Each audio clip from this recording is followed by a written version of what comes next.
యెషయా గ్రంథము 53వ అధ్యాయము 5వ వచనాన్ని మనం చదువుకుందాం. మన అతిక్రమ క్రియలను బట్టి అతడు గాయపరచబడెను, మన దోషములను బట్టి నలుగగొట్టబడెను. మన సమాధానార్థమైన శిక్ష అతని మీద పడెను, అతడు పొందిన దెబ్బల చేత మనకు స్వస్థత కలుగుచున్నది. అతడు పొందిన దెబ్బల చేత మనకు స్వస్థత కలుగుచున్నది. ఇది యెషయా గ్రంథంలో మరి ప్రవచనాన్ని మనం ఇక్కడ చూస్తూ ఉన్నాం. ఆ నెరవేర్పును మొదటి పేతురు 2వ అధ్యాయము 24-25 వచనాలు మనం ఒకసారి చదువుకుందాం. మనము పాపముల విషయమై చనిపోయి నీతి విషయమై జీవించున్నట్లు ఆయన తానే తన శరీరమందు మన పాపములను మ్రాని మీద మోసుకొనెను. ఆయన పొందిన గాయముల చేత మీరు స్వస్థత నొందితిరి. మీరు గొర్రెల వలె దారి తప్పిపోతిరి, కానీ ఇప్పుడు మీ ఆత్మల కాపరియు అధ్యక్షుడును ఆయన వైపునకు మళ్ళీ ఉన్నారు. చాలండి. ఇక్కడ వాక్యం మనం చదువుకున్నప్పుడు మనము పాపముల విషయమై చనిపోయి నీతి విషయమై జీవించున్నట్లు ఆయన తానే తన శరీరమందు మన పాపములను మ్రాను మీద మోసుకున్నాను. మరి ఇక్కడ మనం చూస్తే ఒక వ్యక్తి ఇంకొక వ్యక్తి కొరకు మరణించగలడా? అమ్మా, ఎవరైనా చనిపోతారా? ఎంత ప్రేమించినా కదా, ప్రాణం కంటే ఎక్కువ ప్రేమించినా ఒక సమయం వచ్చినప్పుడు ఆ వ్యక్తి ఏం చేస్తాడు? నీ చేయి విడిచిపెడతాడు కదా. మనతో చెప్తాడు ఏమని? నువ్వు లేకపోతే నేను బ్రతకలేను, నువ్వు లేకపోతే నేను చచ్చిపోతాను. చాలామంది చెప్తారు. కానీ ఒక సంఘటన నాకు గుర్తుంది. వర్షాకాలం ఒక సంఘటన జరిగింది. ఒక వాగు మరిది పొంగి పొర్లుతూ ఉన్నప్పుడు మధ్యలో ఒక బాలుడు చిక్కుకున్నాడు. ఆ బాలుడు కేకలు వేస్తూ ఉన్నాడు అక్కడి నుంచి. ఎవరా బాలుడు అంటే, ఉదయాన్నే ఆ మేకలను గొర్రెలను తీసుకొని మరి ఆ అడవిలోనికి వాళ్ళ అన్నలతో కలిసి వెళ్ళాడు. అయితే అన్నలు ఆ వరద ఎక్కువ గమనించి ముందుగానే పరిగెత్తుకొని వచ్చారు. అప్పటికే కేకలు వేశారు తమ్ముని కొరకు. అక్కడే పక్కనే ఉన్నాడు, కానీ మరి వినపడిందో లేదో తెలియదు. కానీ వీళ్ళంతా కూడా దాటేశారు. ఇతడు మట్టుకు అవతల ఉండిపోయాడు. కేకలు వేస్తూ ఉన్నాడు, అన్నలను పిలుస్తూ ఉన్నాడు, భయముతో వణికిపోతూ ఉన్నాడు. చీకటి పడిపోతూ ఉంది, అది అడవి ప్రాంతము. అంతలో తన తండ్రి పరిగెత్తుకొని వస్తూ ఉన్నాడు.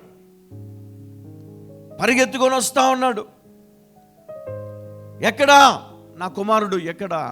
పరిగెత్తుకొని వచ్చి ఆ వాగు దగ్గరికి వచ్చిన తర్వాత కేకలు వినపడుతూ ఉన్నాయి. చీకటి అయిపోయింది, అవతల పక్కన ఉన్నాడు, కనపడటం లేదు.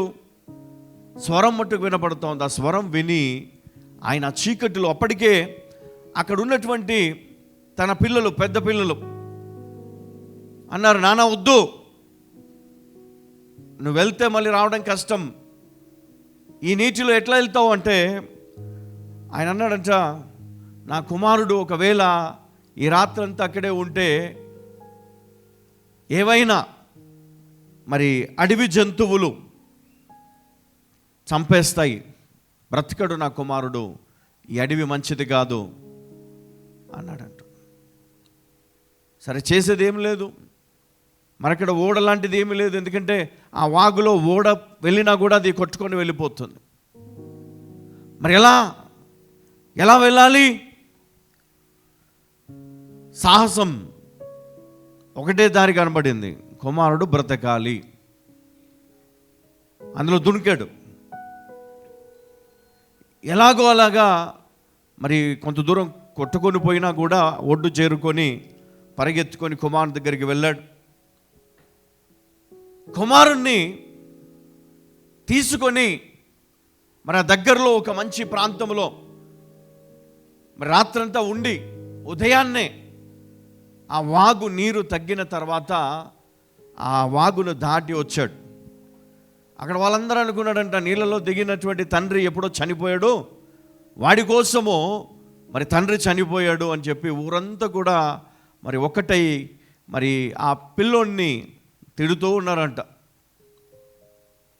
చూస్తే ఆ తండ్రి ఆ కుమారుణ్ణి తోడుకొని వస్తూ ఉన్నాడు. ఊరంతా చూసి ఒక్కసారిగా మరి ఆశ్చర్యపోయినారు. ఎందుకో తెలుసా? చనిపోయిననుకున్నటువంటి ఆ వ్యక్తి బ్రతికి కుమారునితో సహా వెనుకకి రావడం అనేది మరి ఇది గొప్ప అద్భుత కార్యం అక్కడ జరిగింది. ఆ నీటిలో దిగిన ఎవరు కూడా బ్రతికే అవకాశం లేదు. అంటే ఆయన ప్రాణాలకు తెగించాడు. ప్రాణాలకు తెగించి తన కుమారుని కాపాడుకోవాలా, నేను చనిపోయినా పర్లేదు, నా కుమారుడు బ్రతకాలి అన్న ఒకే ఒక్క ఆశతో. ఎందుకంటే నా కుమారునికి ఏమి తెలియదండి, వాడు అమాయకుడు, వానికి ఈ మేకలు గొర్రెలు తప్ప వేరే లోకం తెలియదు. వాటి కడుపు నింపడం ఒకటే తెలుసు, వాటిని కాపాడడం ఒకటే తెలుసు, ఇంకా ఏం తెలియదు నా కుమారు. అందుకే నా కుమారుని కాపాడడానికి నేను వెళ్ళాను. నిజంగా ఆ తండ్రి ప్రేమను బట్టి మరి అక్కడ జరిగిన సంఘటన బట్టి ఒక ఆర్టికల్ రాశారు. అది నేను చదివినప్పుడు చాలా మరి ఒక రకమైనటువంటి మరి సంతోషము బాధ రెండు కూడా. ఎందుకంటే మన కోసం చచ్చేంత ప్రేమ ఉన్నది ఎవరికండి? కన్నా తల్లిదండ్రులకే కదా. నీ స్నేహితుడో లేదా నువ్వు ప్రేమించిన వ్యక్తో ఎవరు కూడా నీకోసం ప్రాణాలు పెట్టరు, ప్రాణం తీస్తారు. అవసరమైతే నీ ప్రాణము తీస్తారు, అంతేగాని ప్రాణం పెట్టేవారు ఎవరు, అంత ప్రేమ కలిగిన వారు ఎవరు లేరు. అయితే పరిశుద్ధ గ్రంథములో ఇదిగో ఈ చక్కటి మాటలు మన కోసం ఈరోజు దేవుడు జ్ఞాపకం చేస్తూ ఉన్నాడు. మనము పాపముల విషయమై చనిపోయి నీతి విషయమై జీవించున్నట్లు ఆయన తానే తన శరీరమందు మన పాపములను మ్రాను మీద మోసుకొనెను. ఆయన పొందిన గాయముల చేత మీరు స్వస్థత నొందితిరి. అంటే ఈ క్రీస్తు అనే వ్యక్తి ఎందుకు వచ్చాడు ఈ లోకానికి అంటే, తండ్రి ప్రేమను ఈ లోకానికి పంచిపెట్టడానికి. ఆయనను లోకము వెలివేసింది. ఆయనను లోకము ఏమందండి? మోసగాడు అన్నది, దొంగ అన్నది, అబద్ధికుడు అన్నది. మరి లోకము అతనిపైన ఉమ్మివేసింది, అతన్ని కొట్టి అతని శరీరాన్ని గాయపరిచింది, కొరడాలతో కొట్టి. ఆయన శరీరం అంతా గాయములే. ఆ గాయములు ఎందుకు తిన్నాడు, ఎందుకు ఆ నొప్పిని భరించాడు, ఎందుకు క్రీస్తు ఆ వేదన గుండా ఆయన ప్రయాణం చేయవలసి వచ్చింది? ఆయన ముట్టినప్పుడు చచ్చినవాడు లేచి వచ్చాడు కదా, ఆయన పిలిచినప్పుడు లాజరు విన్నాడు కదా, కుష్ఠరోగులు స్వస్థత పొందారు కదా, గుడ్డివాడు చూచాడు, చెవిటివాడు విన్నాడు, కుష్ఠరోగులు బాగుపడ్డారు. మరి ఎన్నో గొప్ప కార్యాలు జరిగినాయి అక్కడ, ఎన్నో అద్భుతాలు. ఎంతోమంది ఆయనను వెంబడించారు, వేల కొలది ఆయనను చూసి మారు మనస్సు పొందారు. మరి ఎందుకు ఆయన తృణీకరింపబడ్డాడు, ఎందుకు ఆయన శిక్షకు పాత్రుడైనాడు? క్రైస్తవులందరికీ తెలిసిన సత్యమే. కానీ ఈరోజు ఒక విషయం మనము ధ్యానము చేయబోతా ఉన్నాం. క్రీస్తు నీ పాపములను పూర్తిగా తీసివేయడానికి. అంటే పాపం అనేది మరణాన్ని తీసుకొని వచ్చింది ఈ లోకానికి. పాపము మరణాన్ని కంటే ఆ మరణము ఈ లోకాన్ని ఏలడం మొదలుపెట్టింది. అందుకే మనుషుడు మరణ భయము చేత దాసుడైపోయాడు. మరణ భయము చేత ఇదిగో ఒకని కింద వాడు పనివాడుగా మారిపోయాడు. మరణ భయం లోకమంతా కూడా మరణం మరణం మరణం రోగముతో చచ్చిపోయేవాడు, శత్రువు చేతిలో చనిపోయేవాడు. అనేక రకాల విపత్తులు ఈ లోకములో కదా. రీసెంట్గా మనం చూసినాం, కొండలు విరిగిపోయి మనవన్నీ కూడా అక్కడ కింద లోతట్టు ప్రాంతంలో ఉన్న ఇండ్ల పైనకి వచ్చి అందులో నిద్రిస్తున్న వారు, అందులో మరి ఎవరెవరైతే ఉన్నారో పిల్లలు పెద్దలు ప్రతి ఒక్కరు కూడా మరి సజీవంగా సమాధి అయినట్లుగా చూస్తూ ఉన్నాం. వరదల్లో ఎంతోమంది కొట్టుకోపోయారు, ఎంతోమంది మరి సజీవ దహనం కదా, కొంతమంది కాలిపోయారు అగ్ని ప్రమాదము చేత. యాక్సిడెంట్లు చూస్తూ ఉన్నాం, మానవుడు చనిపోతూ ఉన్నాడు. మరి మొదట్లో బైబిల్లో మనం చూస్తే ఆది కాండములో మరి 2 వ్యక్తులను మనం చూస్తాం.